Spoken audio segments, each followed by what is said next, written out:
You're watching Let's Chat. Good morning and welcome back. We get to spend a few minutes now with our friend Ray Lampe. You may know Ray better as Dr. Barbecue, and he is a member of the Barbecue Hall of Fame among some pretty heavy hitters. Dr. Barbecue, good to see you, my friend. Chip, always a pleasure, man. Great to see you. No more wimpy barbecue. I know because it says so right here and it says so on your shirt. What defines wimpy barbecue? You know, I don't know. That's something I started years and years ago and left it for a while and brought it back with a new project and thought, yeah, that kind of fits me. No more wimpy barbecue. I like it. We don't like wimpy food here. We do like chicken, and you've got some delicious looking chicken here. Number one, how did you make this chicken? What did you put on it? How long did you barbecue it or grill it for? So a few years ago, I was in Nashville when all hot chicken was becoming all the rage, and I was eating it around, and I found myself at the convention center eating a hot chicken strip that really wasn't very hot and didn't represent that at all. And I thought I should have a good hot barbecue rub that represents the hot chicken. So I'd made this rub, and it hung around for a little while. Finally, I've brought it to market this year. So that's what's on these are chicken thighs. You're gonna make a good chicken sandwich. Don't use a chicken breast if you can help it. It gets dry so easy. Chicken thighs are so much better. So I put a whole bunch of it on there, and I grilled them at home. I knew they wouldn't let me fire the grill in here. I grilled them up at home and brought them over, but the thighs will hold up and not get bad at all. So we're gonna do a sandwich. Where do we get started? All right, these are nice. Use like a sweet bun. These are Martins or like the Hawaiian ones. Yeah. You want to use those. Now I grilled these at home, and I'm just going to put one thigh on there. Okay, see a nice, perfect sandwich situation. Right. Now we need a topping. All right. So here's what we're going to start with. Go ahead and put some of that stuff in there, Chip. How about all of it? 1 part celery and 1 part blue cheese. One thing I learned from Ray is if a little is good, more is better. Exactly. Right? That's how we avoid the wimpy situation. That's right. All right. So now to hold this all together, so this is sort of a buffalo hot wing topping that we're going to put on the Nashville hot chicken. But what the heck? Why not? Seems like a good solution. Now, just enough mayo to hold that together. Right. So, you know, these are the toppings I'd like to put on my sandwich, some chopped celery, some blue cheese. But of course, if we just lay them on there, they're going to fall apart. Yeah. A little bit of mayo is going to hold them all together.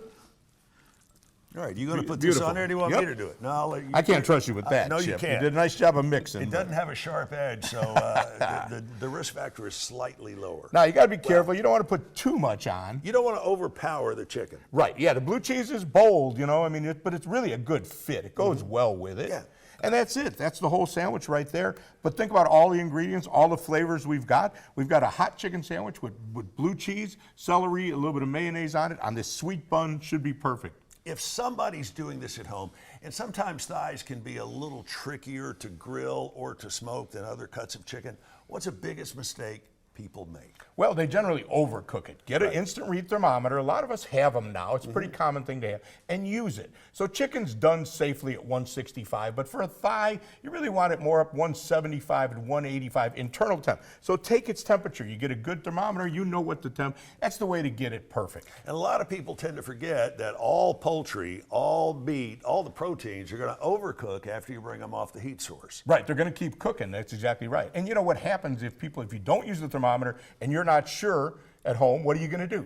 You guess Cook it some more because you're right. not sure and you end up with it overcooked. And there is a fine line between having perfectly done chicken like this and having it way overdone. For sure. You can't go back once you get it to the overdone Now, category. the thighs are a little more forgiving than the breast, but still, why not learn how to get it done just right? And do it right the first time. I agree the with first that. time. Tell me about the line of seasoning and rubs that you have here. What are these tailor-made for? Because they all look different. And if you look at some other rubs that are on the market, they all look kind of the same. They just got a different label on them. These do not. Well, that's my goal. I've been doing this for a long time, and these have actually been on the back burner for years, but I had some other stuff that was a conflict. Finally, I was able to do it. So we got the hot chicken one that we talked about. It's hot. It's really good on a lot of different things, but it's blazing hot. I'm going to steal this. Go ahead while you talk about all the others. The next one is just a steak and chop seasoning. If you notice this, I'm a Chicago guy. I live in Florida these days, but this is sort of the Chicago flag, the label, but it's a really coarse steak and chop seasoning, salt, pepper, garlic.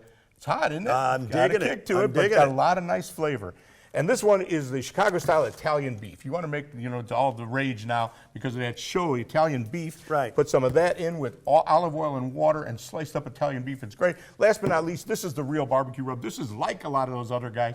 Peach chipotle. It's a sweet barbecue rub. Yeah. Perfect on some ribs. Good stuff. And I see you have a cookbook down here. Ray Lampe's Big Green Egg Cookbook. Can we get those through your website? Yeah, nah, not through my website, but Amazon's got them. Harold's got them over at Elders. Right. They're around. You know, it's easy to find. I wrote that a few years ago when I was working with them. It's really a good tool for the green egg. But even if you're not cooking on a green egg, some great recipes in there. Sure, doesn't take much. You can find out more about Dr. Barbecue, who is a member of the Barbecue Hall of Fame. Yes, it is a very real thing, and he's a very big part of it. Dr. Barbecue, good to see you as always, my friend. Thanks, Chip. Always a pleasure. Give us your website so we can find out more information about you, the spices, the rubs, and where you're going to be next. It's all at drbbq.com. drbbq.com. Remember, no more wimpy barbecue. Stay with us. We're back with more of Let's Chat right after this.